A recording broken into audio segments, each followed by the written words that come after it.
There's Sociological Theory lecture post-coronavirus. This is the second in our series of lectures on Michel Foucault's Discipline and Punish, The Birth of the Prison.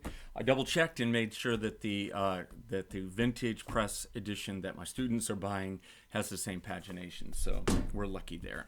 Okay, last time we were able to sort of map the book, give a kind of skeleton key to the whole book, focusing primarily upon pages 130 and 131 in the book, where he sort of outlines a kind of threefold movement that structures much of his argument, right?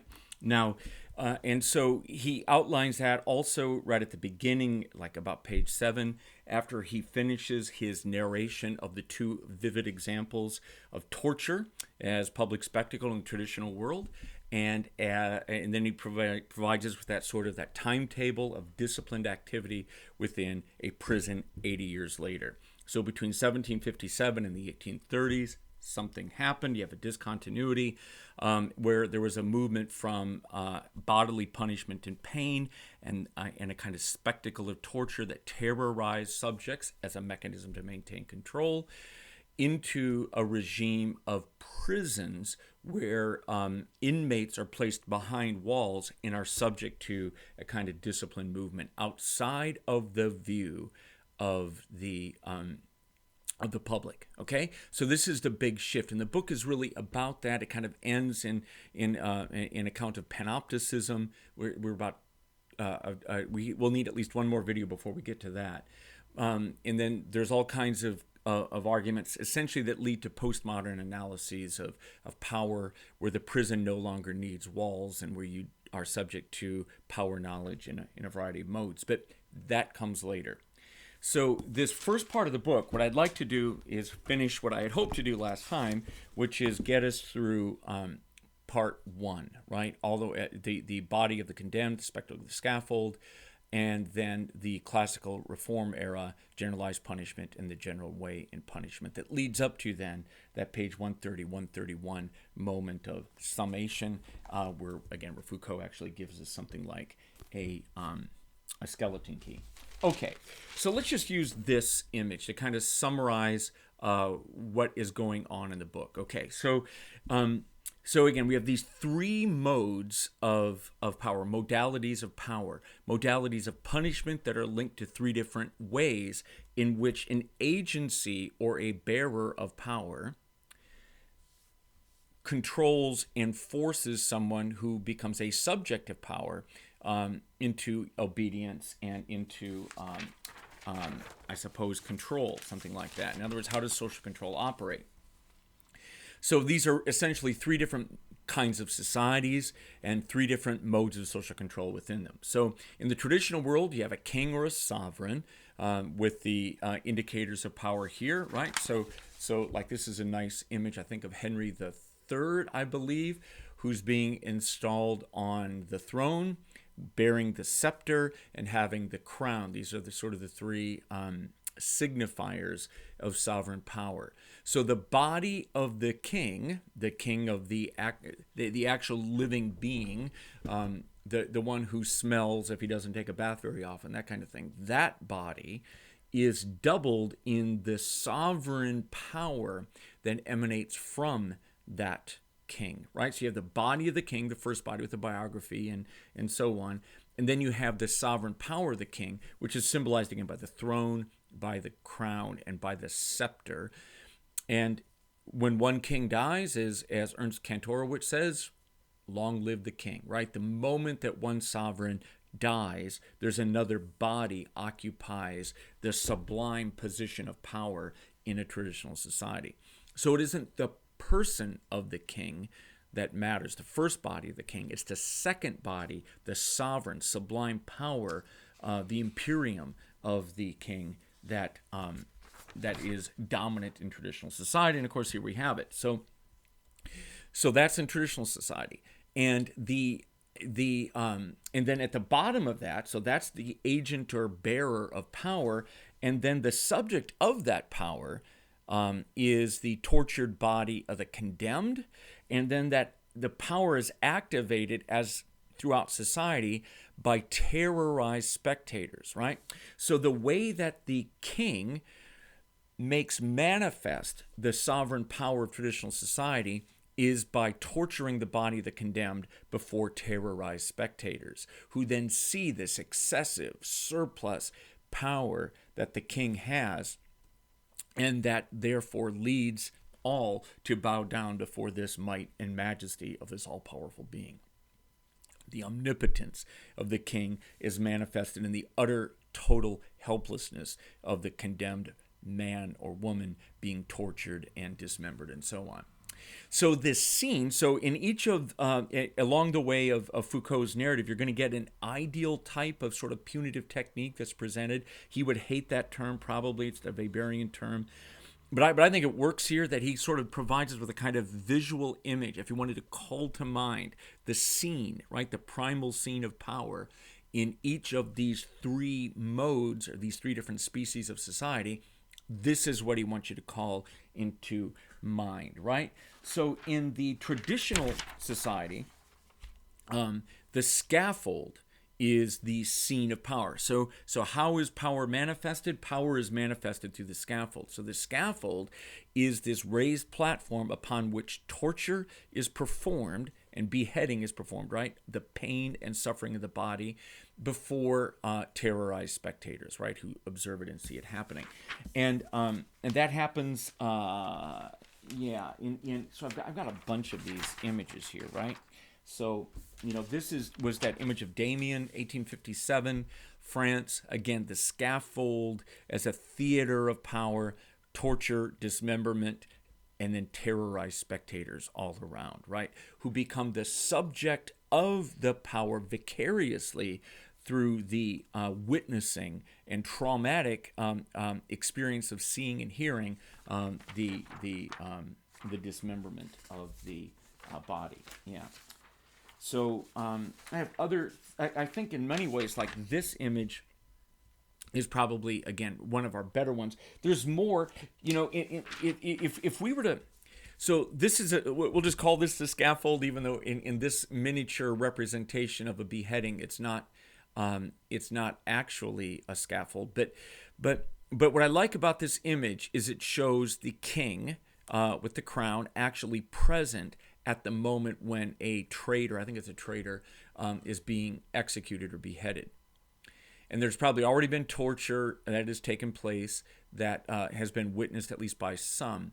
But what I like about this is that the majesty and power and imperium of the king, that sublime power, that sublime body, is that surplus is taken from the body of the tortured man, right? So that it is the torture, the dismemberment of the body, that energy that is sort of released in among spectators who see it, and among the man here who's being tortured and beheaded, that energy then is attributed to, that power, it's not really coming from the executioner. The executioner is a mere tool of the power of the king. So that omnipotent power to completely dismember and burn and leave nothing behind but dust, right, of a criminal, that power is something that's attached to and immanent in the king, right? Okay, so who sits on the throne and whose body comes and goes. Okay, so there's other places here. Well, we'll just leave that. Okay, yeah, we'll leave that as the image that we want. Okay, so that's the first traditional mode of torture and terror, with the scaffold as the kind of physical technique that you can kind of visualize and see how it functions. Okay, so it is the tortured body of the condemned that then gets, becomes the the space or the place in the real where the terrorized spectator sees the display of power. So punishment and power, punishment of a criminal and power over a people, over subjects, right? In a regime, in a state, is linked together. Okay? All right. So, and that's another one of Foucault's points here. So that's the traditional mode: king, scaffold, torture, terror. In the classical era of reform, you're really in a world of either constitutional monarchy or, probably more likely, of a pure republic. where you have a civil society of juridical law, right? The sovereign power is not the king, but it rather is a civil society of people who obey a law. We're a people of law. We're a nation of laws. We're not a nation held together by a sovereign power. We're a nation of laws, that kind of thing. So civil society of juridical power. And so that's the agent or bearer of power. And then as Foucault writes, the subject of that power then is the offender, but the power is operating on the soul of the justly justly guilty offender who is undergoing requalification for re-entry into civil society. So the subject of power is, again, it's the soul. You're not really eking pain and suffering from a tortured body. Instead, you're working on the soul of the subject. And so there's all that stuff about a reformatory or a penitentiary being a kind of machine for the reconstruction of a self, a machine for the reconstruction of a soul. So these reformers, these classical reformers of the Enlightenment period, many of them were Christian Protestants and that kind of thing. They really had a kind of cure of souls idea, right? And that the problem is that the offender who's committed an illegality has essentially been exposed to improper influences and so on, hasn't had good influences, and so the penitentiary / reformatory is the place where the soul can be reconstructed.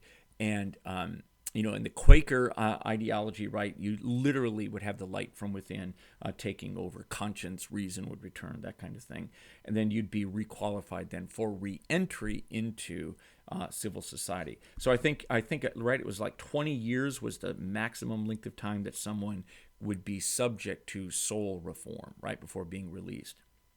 All right. So, and then in traditional society, so this is the punishment side, but the power is exercised when terrorized spectators see the excess of punishment.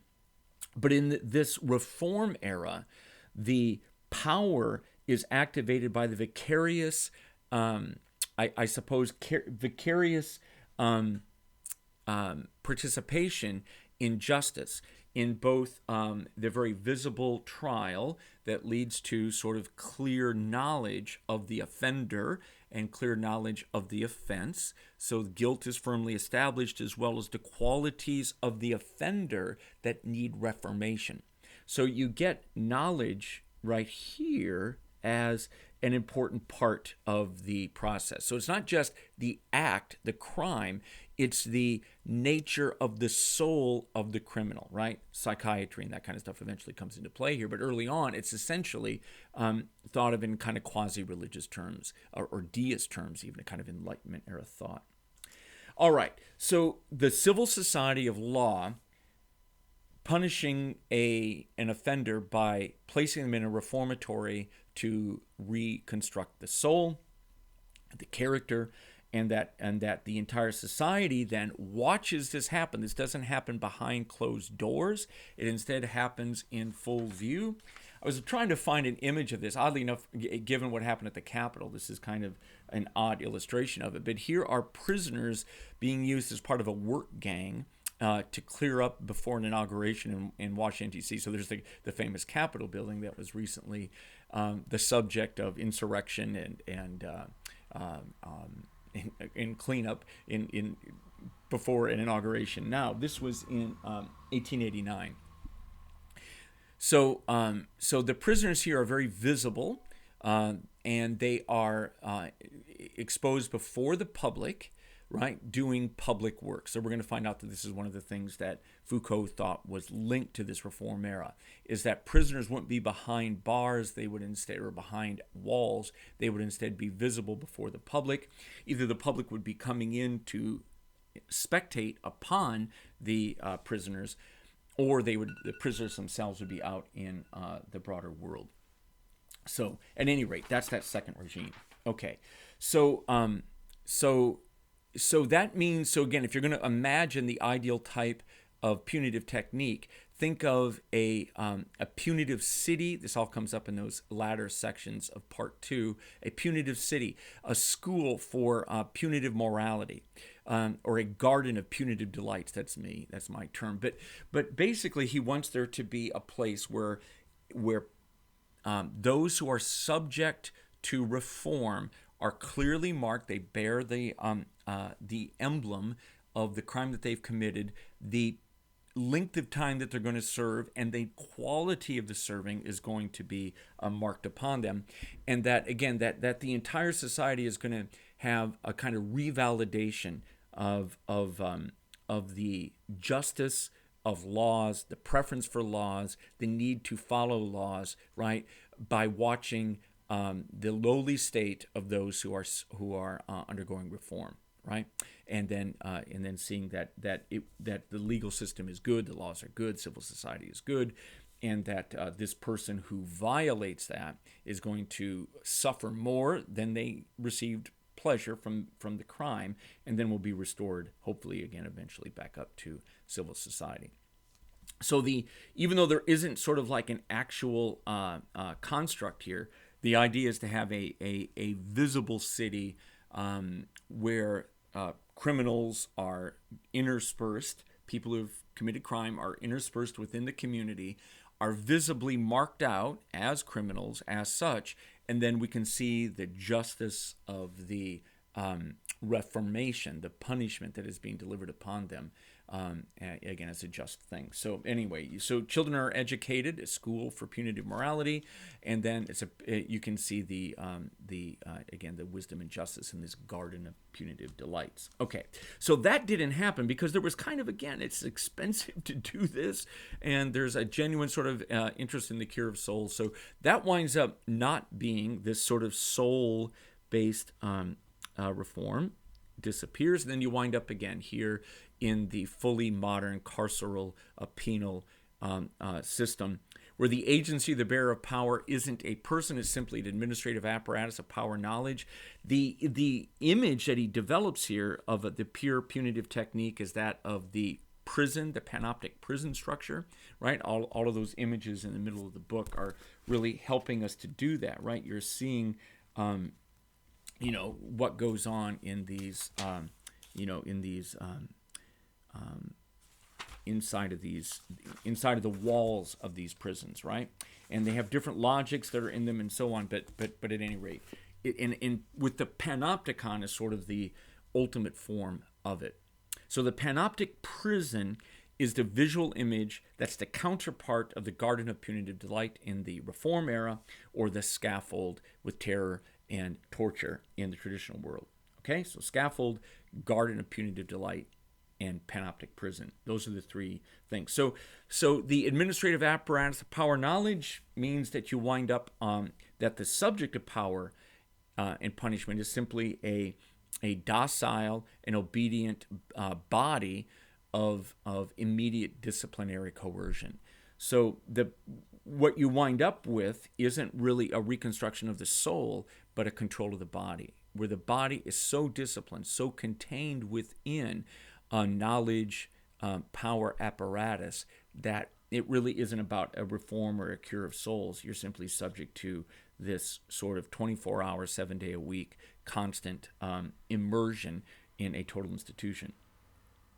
So one thing really fast, Goffman's concept of the underlife doesn't appear anywhere here, right?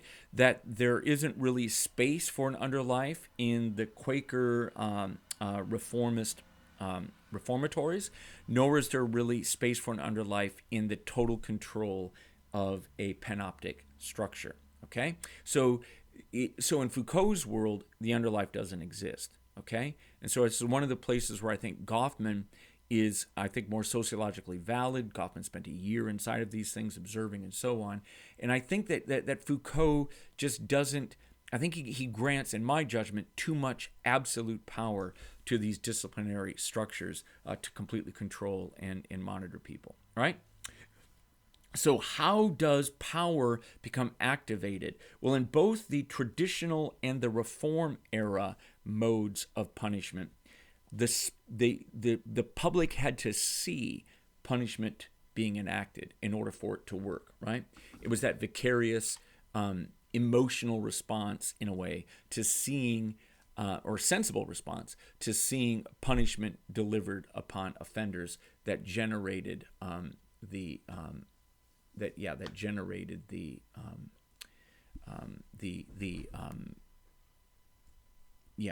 effect. So this is both. So the eye is involved. The visual realm is involved in both of these. I don't know why I'm having this trouble. There we go. And in the world of the modern prison, obviously you're behind walls. You're not seen by the public. The public doesn't see it. It happens behind closed doors. But the power knowledge system that is exemplified in the panopticon of the prison, he says, generates what he calls a carceral archipelago, right? Or archipelago. I never know how to pronounce that. So basically, the prison is the first fully power knowledge structure, but insane asylums, military barracks and boot camps, convict ships, and I'm trying to think of the other things, workshops, schools, convents, religious organizations, that they all wind up developing this panoptic power knowledge structure. Therefore, in our time, you don't need to see power. Power isn't working through the mind. It's not working through the soul. You're simply directly subject to the coercive power, the exercise, right, of disciplinary power and knowledge. So we are, in his judgment then, held firm throughout our lifetime by these essentially panoptic structures, power knowledge structures that we cannot, from which we cannot escape. Okay?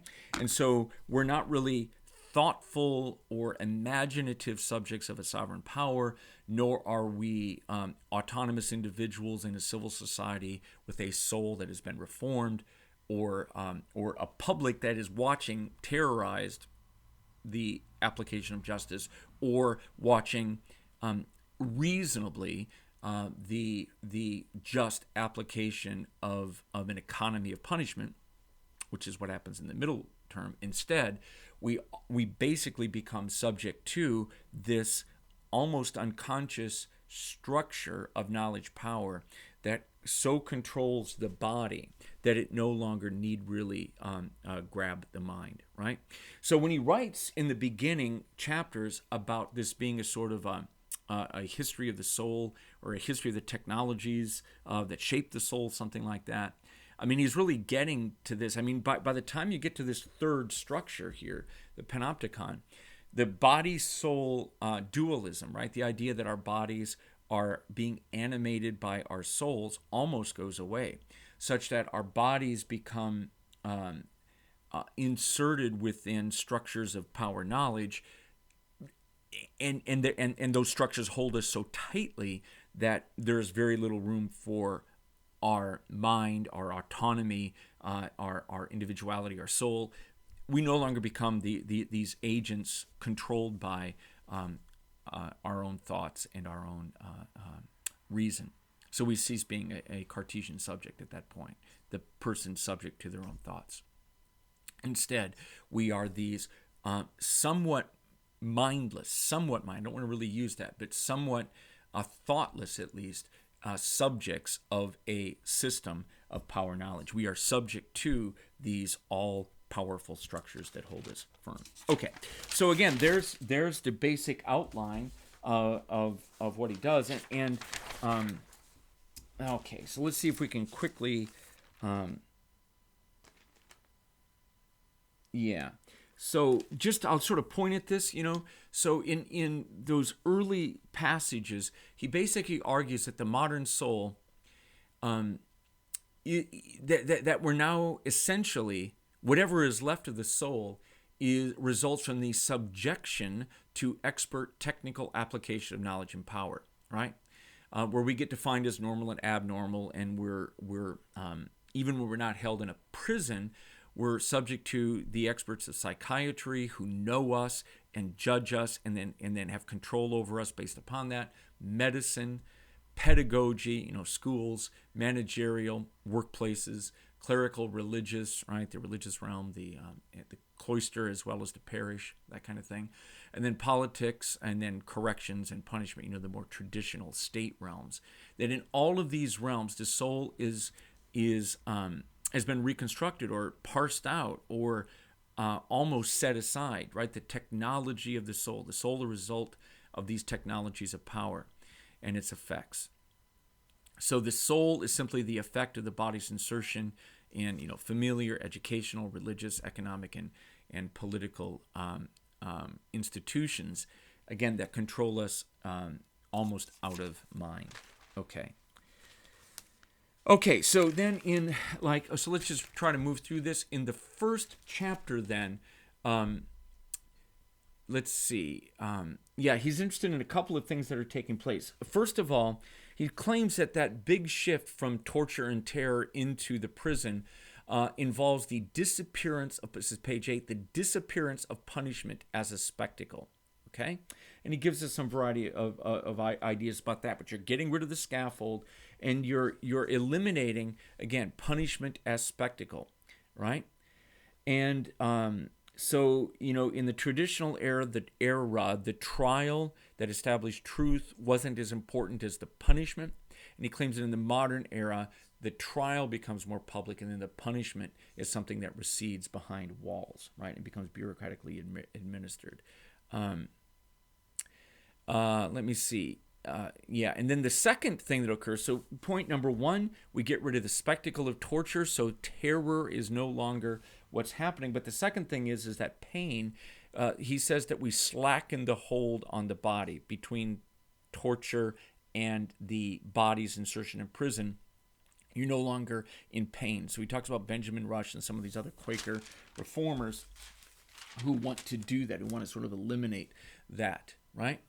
So he claims you get rid of public hangings and executions, France, England, again, in this period that he's talking about, in that 80-year window. A few leave it behind. He doesn't spend enough time, again, just talking about those remnants, the southern states in America, the backcountry regions of America. Any place with a kind of racialized colonial divide or post-colonial divide. These spaces throughout the global modern world remain spaces of terror and torture. And, the separation of children from their families in ice camps to a degree was a torture, terror mode. I think that the wave of public executions, the wave of publicly announced executions at the federal level that the Trump administration did after the election was over, right? There was this wave of executions, many of them targeting racial minorities, right? Black men in particular. That this wave had some of that quality of terror, torture, right? As well as, the police actions terrorizing a community or torturing a body, terrorizing a community. So it hasn't gone away. It's still there. And I wish, again, Foucault would have spent a little bit more time on that. But his argument is that whatever terror, torture remains in the modern world, it is not the predominant mode of power. Power is instead occurs through the slackening of the hold on the body, and so on. So again, he talks about how that lightens over time. Rather than pain in the body, we instead confine or control the mind by controlling the body, that kind of thing. So it's imprisonment, confinement, forced labor, penal servitude, exile, deportation, even the use of fines. It's not pain that we're looking for, right? So the body might well be the means of punishment by placing it inside of a prison, but it isn't the end of punishment. And in the world of torture and terror, the body was the end of punishment. You wanted to completely obliterate it, right? All right, so traditionally the executioner and the torturer were on center stage. And in modern society, the technical expert of corrections, right, recedes, what includes warders, doctors, chaplains, psychiatrists, psychologists, and so on, that they all recede behind the walls of a total institution, essentially, and then pain is no longer an issue here, right? So, and death is no longer symbolically marked, right? It's not the thing that you're looking for. And then he claims that when you do actually get, again, you get this sort of reduction of emotion, the reduction of qualitative difference. So, instead of having this elongated torture when someone is condemned to die, they'll use like a guillotine, right? That instantly ends life with a minimum amount of pain, right? So it's almost like a legal switch has been flipped, such that life is ended without the spectacle of torture along with it. All right. So the beginning of the 19th century, the spectacle of physical punishment goes away, is obliterated. Torture and the visible body of the tortured goes away, and the theatricality of pain goes away. And again, here's a few exceptions. Again, the southern U.S., again, not covered by Foucault in enough detail in my judgment, but there it is nevertheless. Okay. Some corporality remains. But yeah, by the time you get to page 16 and he's talking about Mabley, the Jesuit reformer, punishment should strike the soul rather than the body. So here we get these classic reformers who are interested in the soul. So punitive justice bites into the bodiless reality of the soul at 16 and 17. Soul-centered, body, decentered punishments described then. You get substitute objection. In addition to punishing traditional crimes, you're getting all kinds of new crimes, acts of aggression. So you're not just punishing, again, the crime, an act of aggression, but rather the aggressivity of the criminal. Not just rape, but the perversion of the criminal. Not just murder, but the kind of perverse or excessive drives or desires of the criminal. So by the time you get through modern judgment, the judgment shifts from the act and the guilt of the act to the criminal and the soul of the criminal. And again, the criminal then becomes subject to psychiatrists, criminologists, eventually, right, who do not honor the soul. This is later, but it becomes the resultant of cause and effect. But initially, these reformers become paying attention to attenuating circumstances, the insanity plea, other things. And then they're trying to reform the soul, right? Cure the soul rather than simply punish the offender. All right, there's ties here to the History of Sexuality, Volume 1. Again, the insanity defense. We'll just leave that out. Let's see. Page 22, the conclusion. So soul punishment metastasizes as an elongation of decision-making, medico-juridical, scientific knowledge, experts, apparatuses. Much of what punishment becomes is now extrajuridical. It's kind of outside the law and is instead embedded in expertise, knowledge, and administrative action. Right? So if you're going to rehab and cure the soul, you have to pay attention to the soul, which means there has to be a lot of flexibility in punishment itself. So on page 23, what appears to be leniency in corporal punishment is actually a shift in emphasis, a new kind of even stronger control of the soul by power, knowledge, experts, and so on, that you elongate and further entangle the criminal or the offender in an apparatus of punishment. Okay, so again, the book's purpose is described on page 23, the history of the modern soul, the new power to judge, the genealogy of scientific legal complex upon which power to punish is grounded and from which it extends outward. All right, it's a paraphrase. So he has the general rules of the book. There are 4 of them. He believes that punitive mechanisms are comprehended as a complex of manifest and latent effects. He believes that punitive methods are comprehended as techniques of power that are exercised, or tactics more than strategy. Punitive technologies comprehended as both scientific knowledge and as well as a punishment, right? Power and punishment. And then finally, soul punishment is a result of a new insertion of the body in a network of power, right? All right. So again, whatever that is, that attempt to basically reconstruct the soul quickly shifts into this new power knowledge regime where the soul gets back grounded as the body gets disciplined and monitored and controlled. Okay, other determinations. So page 26, he doesn't want to engage in political economic reductionism. So even though he mentions the rise of capitalism, it keeps coming up, he doesn't really want to make that front and center. He's not doing like a traditional economic history or materialist history. And I think that's a mistake to me. I think the book would be better, at least to me, if he paid more attention to the interconnections between rising capitalism and these alterations in power knowledge. It's there, and he keeps mentioning it, but I wish it was just more, again, foregrounded. So page 27, power knowledge nexus. So power produces knowledge, and the field of knowledge then is infused with power. Power knowledge is not power. It isn't knowledge as an adjunct to power, but instead it is constitutive of power, right? So knowledge and power become embedded in one thing. So again, it isn't that power has the power to punish you. Power is actually the power to determine that you wind up inside of an institution that is then governed by knowledgeable experts, scientific discourses, and so on. And that knowledge then dictates the way that the inmate in an educational institution, in a mental institution, in a prison, in a workplace gets treated, right? Okay. All right, so the body politic, then punishment is an indicator or is linked to the political anatomy of a society. All right, I'm going to skip that here. The contemporary subject is animated or possessed by a soul that is generated and shaped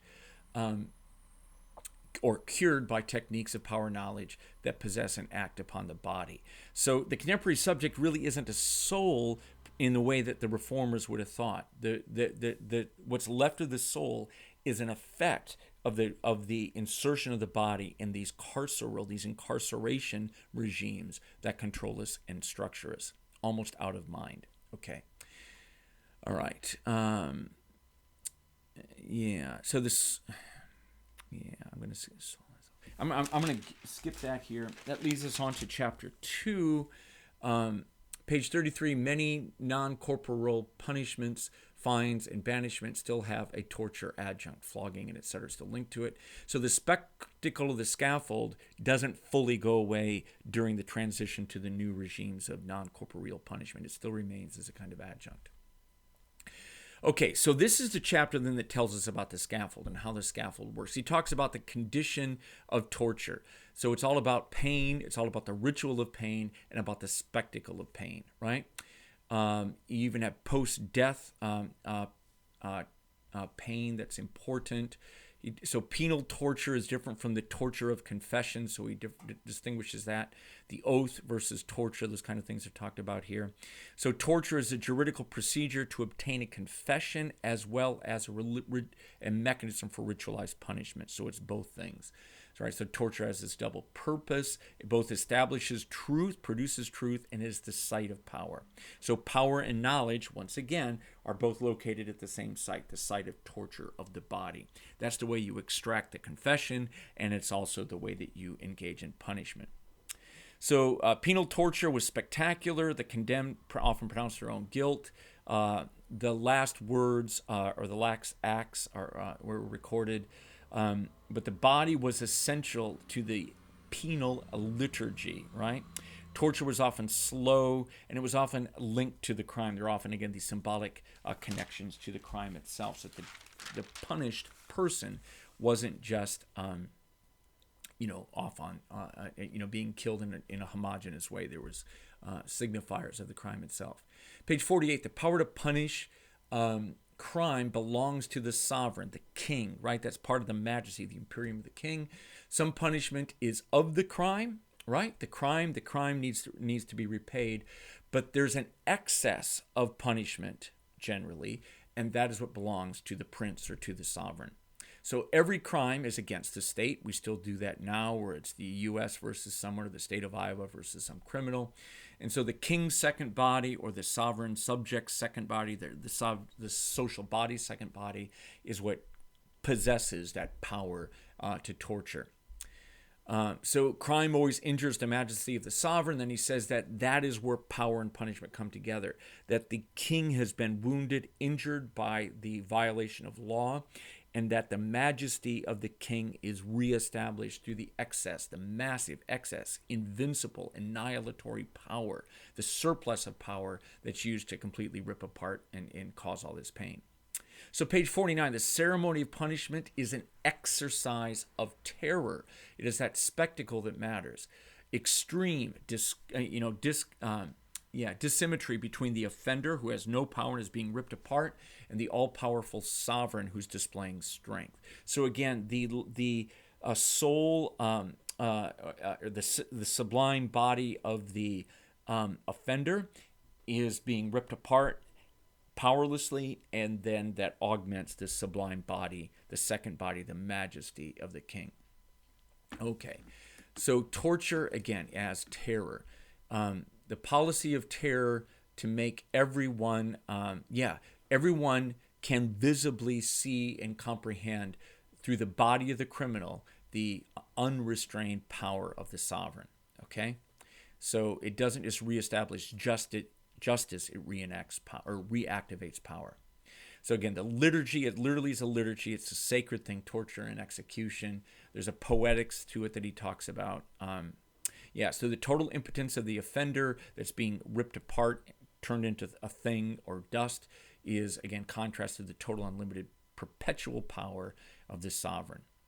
All right, there's a little bit in there about the executioner's problems. If you get it wrong, like Damien's executioner did, you can actually have the crowd turn on you. The truth-power relationship, the heart of all mechanisms of punishment. So again, torture is used to both obtain truth, reveal truth, and it's also the operation of power itself. So it's both the mechanism to get the guilt affirmed, it's a trial procedure, as well as being a mechanism of the application of power itself. Page 57, the atrocity of expiation organized the ritual destruction of infamy by impotence. I like that line. The vengeance of the sovereign majesty made visible. The people were also witnesses of the ceremony. They had to be, again, the spectator, for the real effects of power to be realized. Terror must be seen to be effective, right? So, all right, crowds were expected to participate. There were often disturbances, status crimes that elites that were being, like poor people's crimes, excess crimes for the poor, that these were particularly dangerous because it could lead to inversions and so on. So I think that ends parts 1 and 2. I think I'm out of time right now, so we'll just leave it there. I'll come back and do another recording on part 2 on let me make sure I get it right before we go on. So we're basically at the end of the spectacle of the scaffold, and we'll start the next video with generalized punishment. Okay, thank you. Hope this was helpful.